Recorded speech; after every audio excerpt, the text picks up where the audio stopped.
شیخ عثمان الحیری ایک عظیم ولی اللہ گزرے ہیں، ان کے ایک مرید تھے،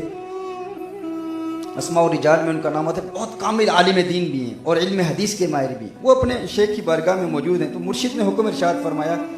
کہ ہم ایک اسلامی پروجیکٹ کے لیے ہمیں رقم چاہیے، آپ سب مریدین اپنی اپنی رقم پیش کریں۔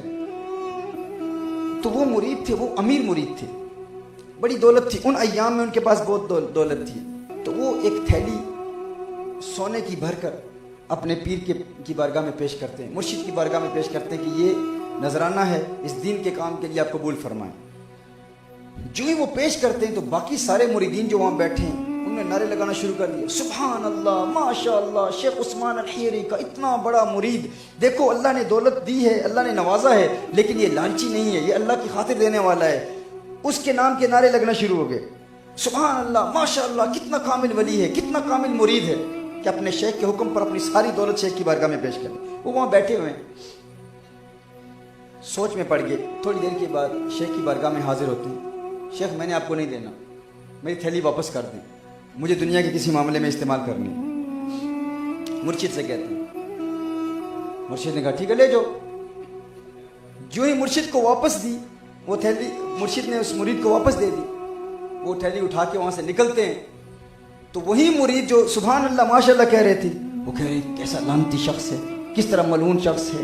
تھوک کے چاٹ رہا ہے، تھوک کو کہہ کر کے اپنی کہہ کو چاٹ رہا ہے، تحفہ دے کے واپس لے رہا ہے، اسے مرشد کی بارگاہ میں بھی شرم نہیں آئی، اپنے مرشد کی توہین کر، مرشد کی بارگاہ میں تحفہ دیا، مرشد کی عظمت کا خیال تو کرتا کہ مرشد کو دے کر واپس لے رہا ہے۔ وہ سارے لعنت کر رہے ہیں، لعن طعن کر رہے ہیں، یہ تھیلی لے کر واپس اپنے گھر چلے جاتے ہیں۔ واپس جاتے ہیں، رات کی تنہائی میں مرشد کے پاس واپس آتے ہیں اور مرشد سے عرض کرتے ہیں میرے شیخ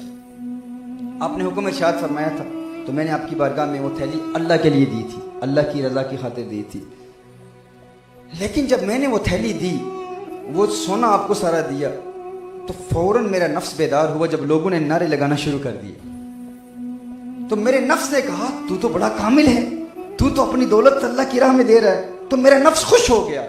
تو میں نے اپنے نفس کو خوش کرنے کے لیے وہ رقم نہیں دی تھی، میں نے تو اللہ کی رضا کے لیے دی تھی، لیکن جو ہی میرا نفس خوش ہوا تو میرے دل میں یہ وسوسہ پیدا ہوا اگر نفس خوش ہو گیا تو میرا ایمان برباد ہو جائے گا۔ میرا مقصد آپ کے ہاتھ پر بیعت کرنے کا یہی تھا کہ میں اپنے نفس کو ختم کروں، لیکن اس سے تو نفس کو زندگی مل رہی ہے میرے شیخ میں آپ کی بارگاہ میں یہ تھیلی پیش کرتا ہوں، لیکن میری آپ سے یہ التجا ہے، میری آپ سے ایک تمنا ہے، یہ آرزو ہے، یہ خواہش ہے کہ یہ راز فاش نہ کیجیے گا۔ اب لوگ جو مجھ پر لعنت بھیج رہے ہیں میں چاہتا ہوں کہ میرے نفس کو اس لعنت کے ذریعے میں ختم کروں،